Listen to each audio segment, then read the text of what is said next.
Dorothy Morrison. I'm the music teacher here at Wilson Clark Elementary School. And this is the 5th grade choir, Mrs. Farrell's class. Will you raise your hand if you're in Mrs. Farrell's class?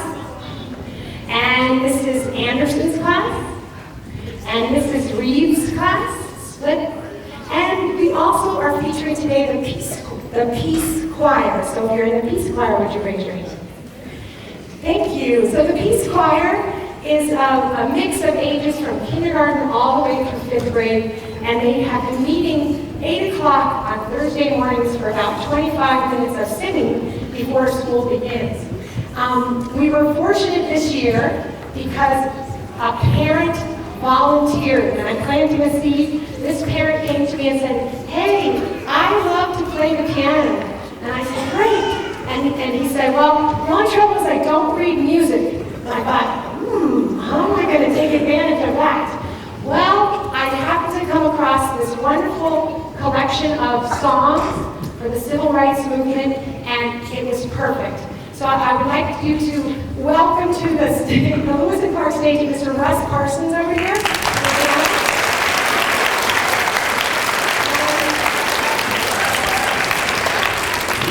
He too has been getting up at 8 o'clock in the morning on Thursdays to come in and play.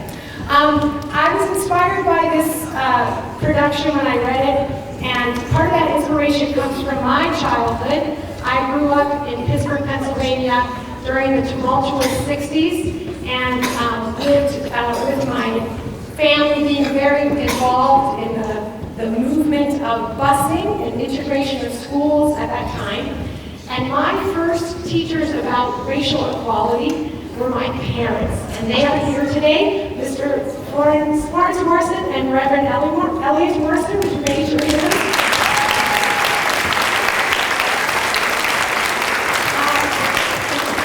Luckily, they flew in yesterday before all this fog. They're here from Traverse City, Michigan. So without further ado, has everyone arrived? Yes, only Russ. Only Russ is not ready. Well, we'll keep talking because I need him. He's pretty important. Very excited to give this to you. Here is Oh Freedom.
Martin Luther King wasn't the only black hero in American history, but he did something so important and so needed in this country that we've set aside a day to honor him.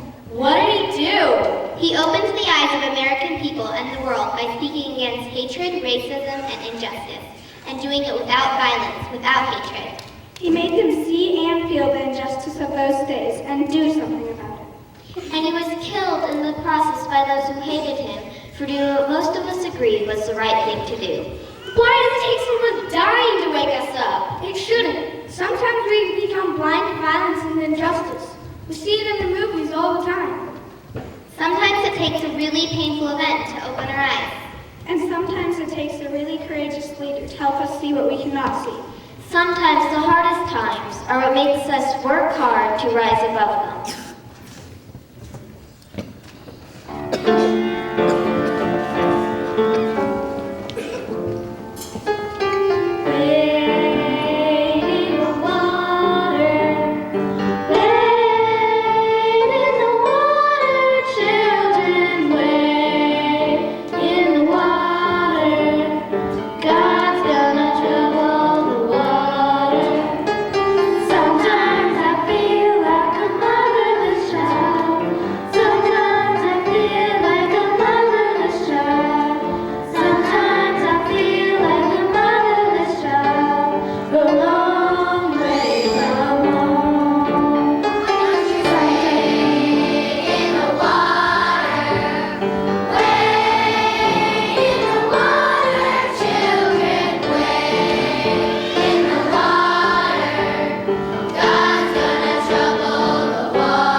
Woken up, and who were the other heroes in this struggle for freedom and justice? I can tell you about Harriet Tubman. Over 150 years ago, she was a slave who escaped to freedom, but she realized she would never be completely free or really happy until all slaves were free. So she risked her life many times, going back to slave plantations and leading the way to freedom on the Underground Railroad. The Underground Railroad? You mean a train? The Underground Railroad wasn't a train. It was people, white people and black people, who helped escaping slaves to the northern states in Canada, where black people could live in freedom. People who secretly hid the escaping slaves in their homes gave signals to indicate when it was safe or not, and sang spirituals which contained hidden messages for slaves trying to find their way to freedom.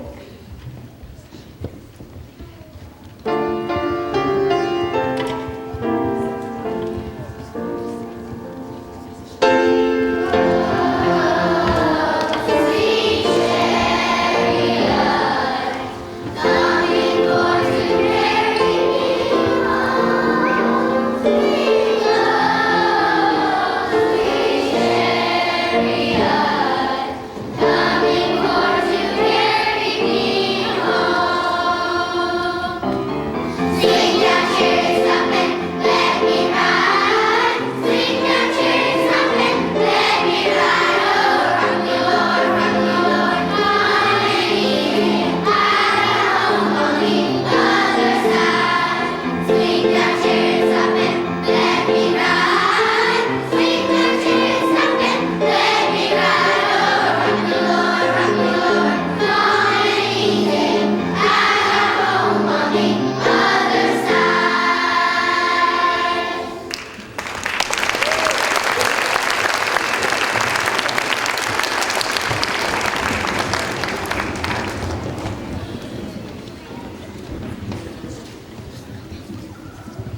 In those days, some people in the United States had been buying people from West Africa for over 200 years. African people were being taken from their homeland by slave traders and bought and sold as if they weren't human beings and being treated horribly. Children were separated from their mothers and sold away to another plantation. People were whipped if they didn't work hard enough and given just barely enough food to live on. How could anyone live like that? Didn't they try to escape? How do you escape when slavery is everywhere around you? Where do you escape to? How do you get yourself back home? Especially when home is West Africa, hundreds of miles across the Atlantic Ocean. But some slaves did try to escape, and some succeeded. Harriet Tubman was one.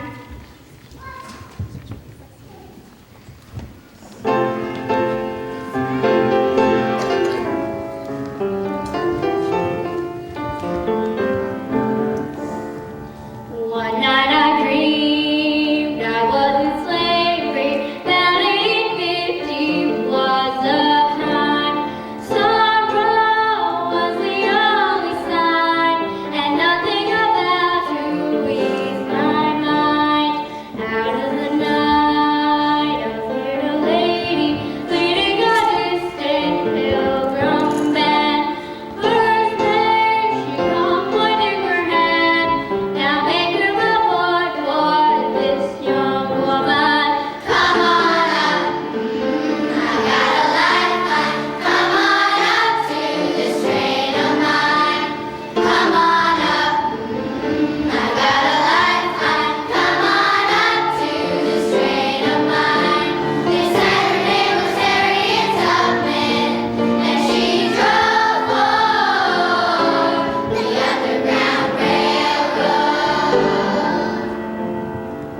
Hundreds of miles we traveled onward, gathering slaves from town to town, seeking all the lost and found, and setting us free that once were bound. Somehow my heart was growing weaker, fell by the wayside singing sand. Firmly did this lady stand, she lifted me up and took my hand. Come on up, I got a lifeline. Come on up to this train of mine. Come on up, I got a lifeline. Come on up to this train of mine. They said her name was Harriet Tubman, and she drove for the Underground Railroad.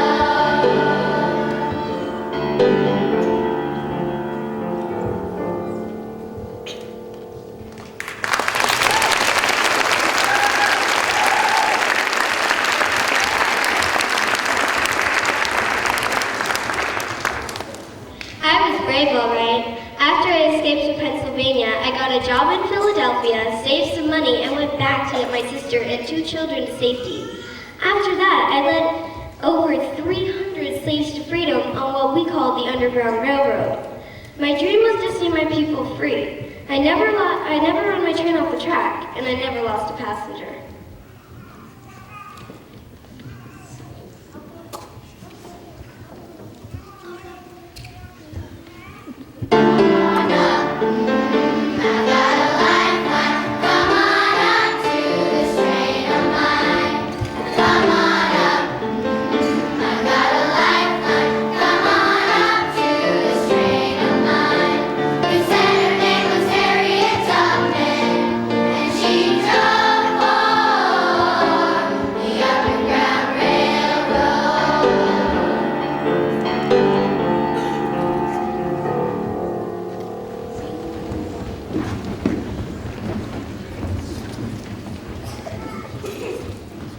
And then there was Sing Gang.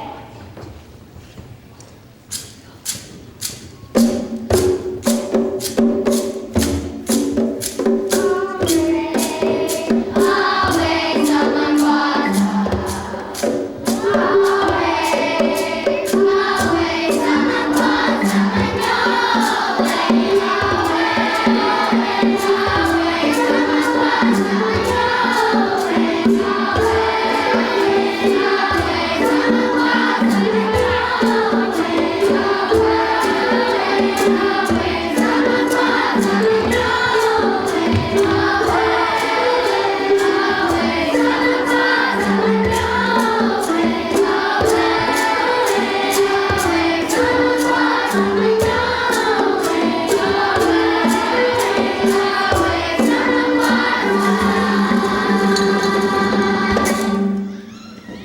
Zinke? He and the other African prisoners tried to escape while the slave ship they were on, the Amistad, was still at sea. He was able to loosen himself out of the awful chains that held him and the other men, women, and children tied down in the bottom of the ship. They revolted. They fought the ship's crew and won. They tried to steer the ship back to their home in Sierra Leone, West Africa, but instead ended up in Long Island, New York, and were recaptured by the U.S. Navy. Well, that doesn't sound like a happy ending. It didn't end there. There were many good people in the United States who wanted to end this horrible slavery. They took up the cause of Zinke and the other Africans and fought their case in court. I am not a hero. I am just a man who will do anything it takes to go home.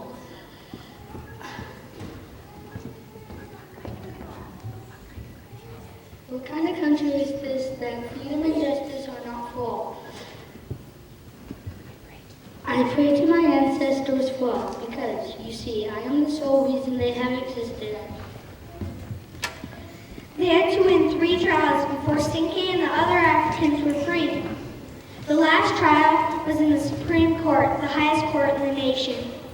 And the lawyer who defended them was none other than the former President of the United States of America, John Quincy Adams, who was by then very old and no longer the president.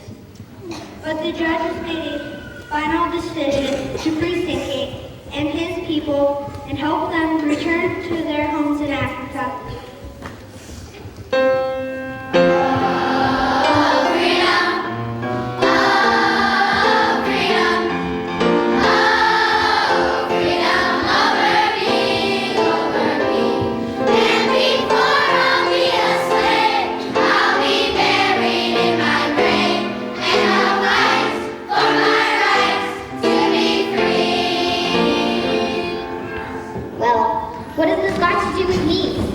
Abolished over 100 years ago, at the time of the Civil War. Why are we talking about this old stuff now? Because the end of slavery did not mean the end of injustice, and the way some white people treated African Americans. Many people continue to misunderstand and fear and hate us. New laws were made to keep black and white people separated. Black people always got the lowest paying jobs, couldn't live in white neighborhoods, weren't allowed to go to schools with white children. Your parents may even remember those days. It wasn't easy to be black, especially for children.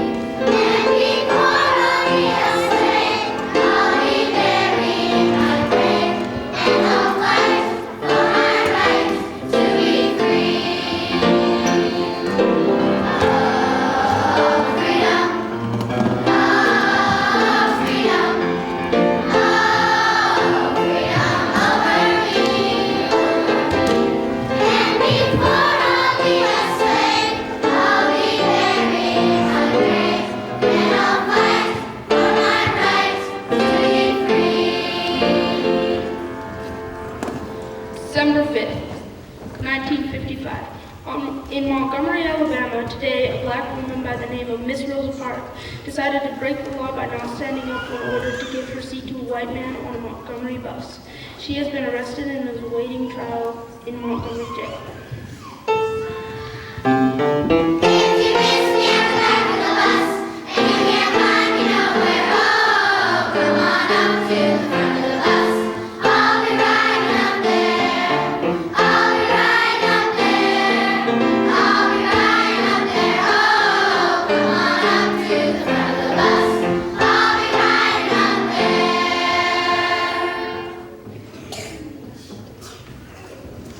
One evening in early December, I was sitting in the front seat of the colored section of a bus in Montgomery, Alabama.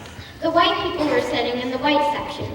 More and more white people got on and filled up the whole white section. When that happened, we black people were supposed to give up our seats to the whites, but I didn't move. The white driver said, "Give me those front seats." I didn't get up. I was tired of giving in to white people. I said, "Get up now. I'm going to have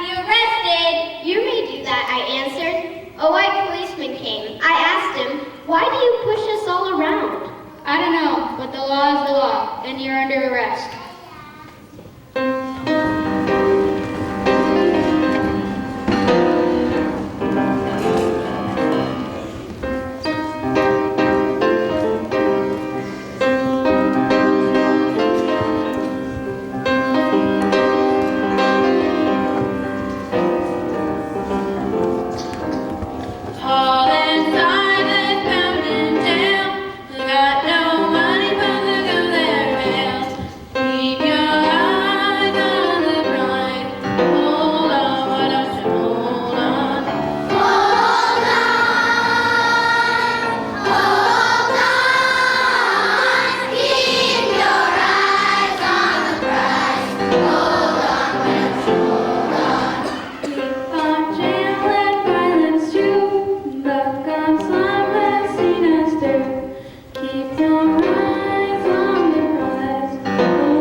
There were laws and customs in the South that kept African Americans segregated and let white people treat black people without any respect.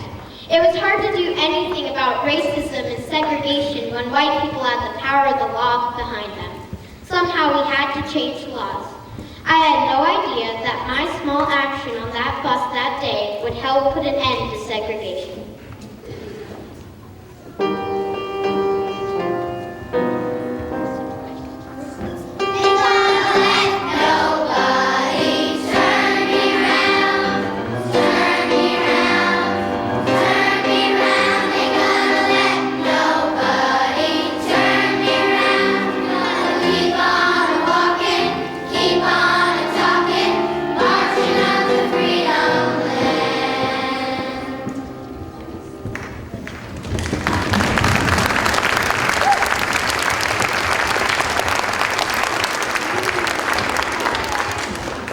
November 13th, 1956. It has been almost a year now since Mrs. Rosa Parks was arrested in Montgomery, Alabama for not giving up her seat to a white man on a Montgomery bus. Since then, the blacks have refused to ride the buses in an attempt to bring a change about in our city.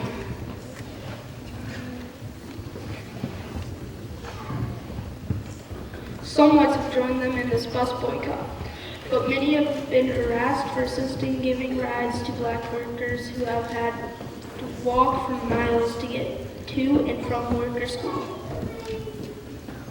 Today, as a result of that boycott, the Supreme Court has ruled that bus segregation violates the Constitution of the United States and it outlawed discrimination on Montgomery buses. The boycott lasted 381 days, and because of it, the law has changed.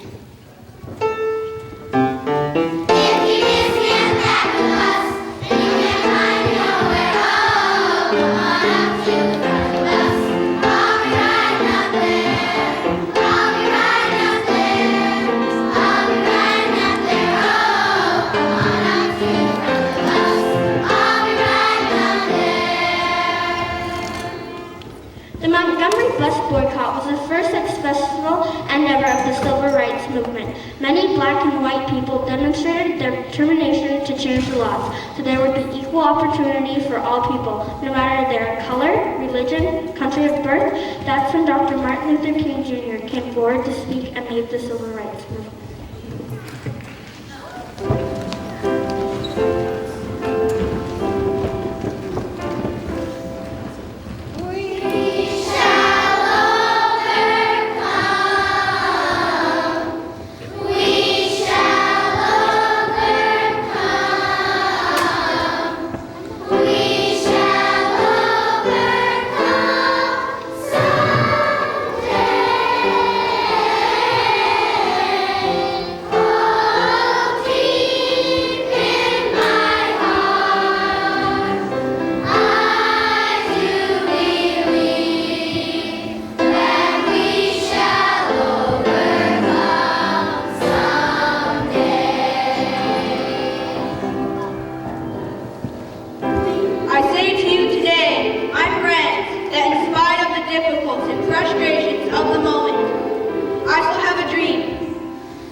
Martin Luther King helped to get the laws changed, and many people could see the error of their ways, but many others could not, and hated him all the more. He was assassinated in 1968. But the laws were changed. We have laws to protect people from hatred and meanness, unfairness and racism.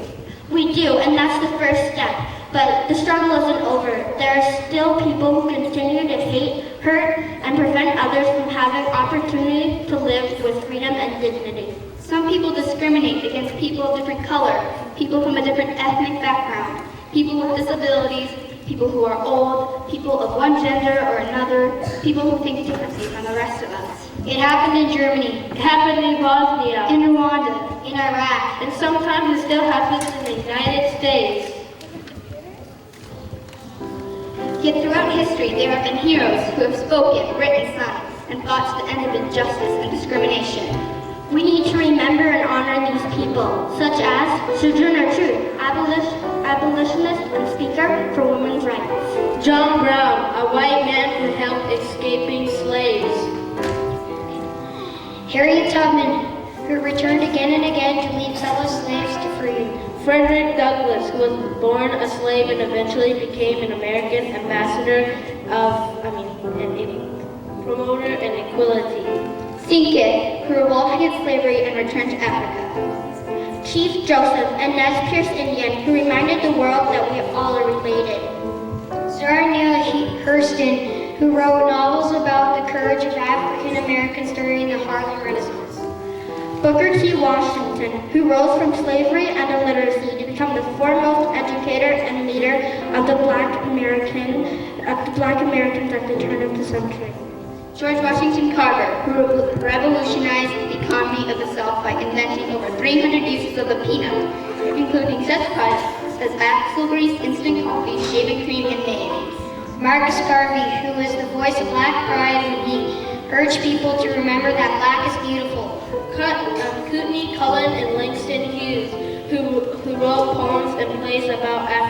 Americans and the difficulties they face, but also of their strength and courage. Mahatma Gandhi, who brought independence to the country of India by exemplifying nonviolent civil disobedience. Eleanor Roosevelt, wife of President Franklin D. Roosevelt and creator of human rights in the world. Mary McLeod Bethune, a teacher and crusader for the education of African American children and all children.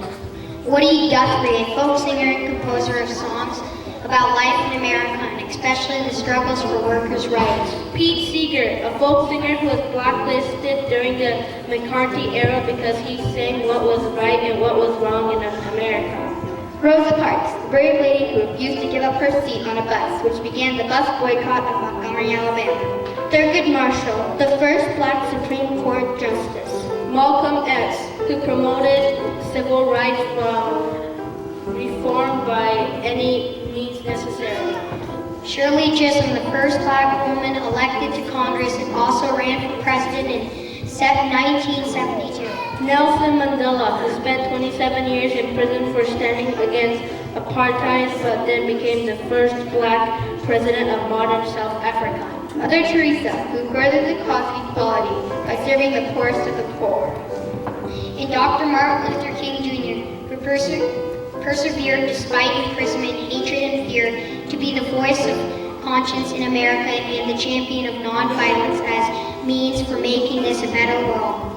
Let us not forget these heroes of the past and present. They remind us of the great things we can do to make a better world for ourselves and for others.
people, please raise your hand.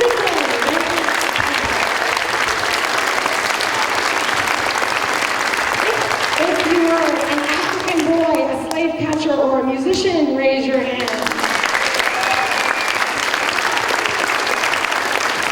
If you were in the police choir and came all those Thursday mornings, raise your hand.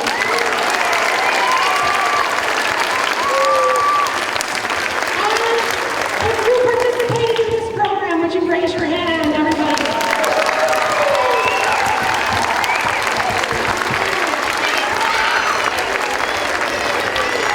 All right. Thank you so much for coming. I wish you a very happy holiday, and mine is certainly off to a good start with such important messages by these kids. I didn't really have to direct them. That was really them on their own. The singing just came naturally. They're very wonderful repertoire of songs. So happy Martin Luther King Day, and we'll have this group sit, and we'll let the children go first. If we could let the kindergartners go out first, and the parents could just hold tight